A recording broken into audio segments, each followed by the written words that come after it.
বুধবার নারায়ণগঞ্জের সোনারগাঁয়ে জেরা মেঘনাঘাট বিদ্যুৎ কেন্দ্রের ক্যান্টিনে দুপুরের খাবার খাচ্ছিলেন কর্মীরা। এ সময় হঠাৎ বিস্ফোরণের ঘটনা ঘটে। এতে এক কিশোর সহ 12 জন দগ্ধ হয়। ফায়ার সার্ভিস নারায়ণগঞ্জ জোন 2 এর উপসহকারী পরিচালক ওসমান গনি জানান, ক্যান্টিনের পাশে রাখা সিলিন্ডার লিকেজ হয়ে গ্যাস জমে থাকতে পারে। এ সময় কোনোভাবে আগুনের সংস্পর্শে এসে এই বিস্ফোরণ হয়। আমরা ধারণা করতেছি যখন চুলায় রান্না করা হয়েছিল, চুলা বন্ধ পুরোপুরি করা হয় নাই, বাট আগুন নিভে গেছিল, গ্যাস অন ছিল, যে কারণে গ্যাস বের হয়ে রান্নাঘর এবং ডাইনিং রুম ভর্তি হয়েছিল। পরে তাদের উদ্ধার করে উন্নত চিকিৎসার জন্য রাজধানীর বার্ন ও প্লাস্টিক সার্জারি ইনস্টিটিউটে নিয়ে আসা হয়। পরিবারের সদস্যরা জানান, বিস্ফোরণের পর তাপ সইতে না পেরে পাশের সুইমিং পুলে ঝাঁপ দেন অনেকে।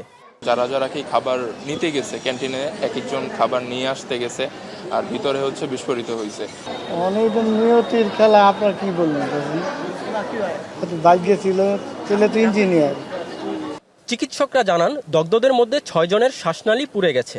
একজন আইসিইউ ও 2 জন এসডিইউতে চিকিৎসাধীন রয়েছেন। 6 জনের ইনহেলেশন ইনজুরি টোটাল আছে এবং বাকি 6 জনের ইনজুরিটা তুলনামূলক কম। তো এর মধ্যে একজনকে আমরা সাথে সাথে আইসিইউতে অ্যারেঞ্জমেন্ট করছি এবং এটা তার 80% মতো আসলে ছিল। তারও শ্বাসনালী, আমরা ইনহেলেশন ইনজুরি যেটা শ্বাসনালী পড়ার কথা বলে থাকি সেটা ছিল। আর বাকি দুজনের, একজনের 55% আর একজনের 45%।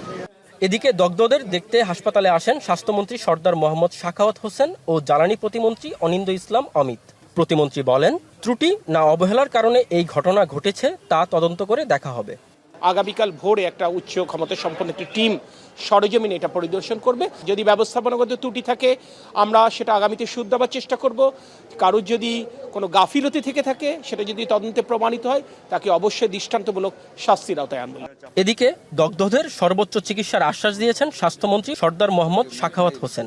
আমরা যথাযথ পদক্ষেপ নেব বেস্ট ট্রিটমেন্ট রোগীদেরকে দেওয়ার জন্য। কিভাবে আগুনটা লেগেছে এই তথ্য আমাদের কাছে এখন কিছুই নেই। রোগীদের কাছে আমরা যারা সুস্থ আছে জেনেছি একটা বিকট শব্দ হয়েছে, এটুক পর্যন্ত ওনারা বলতে পারবেন। কি কারণে হয়েছে এটা এখনো আমাদের জানা নেই। যেটা মাননীয় প্রতিমন্ত্রী বলেছেন, এটা আগামীকাল তদন্তের পরে আপনাদেরকে এটা জানানো যাবে।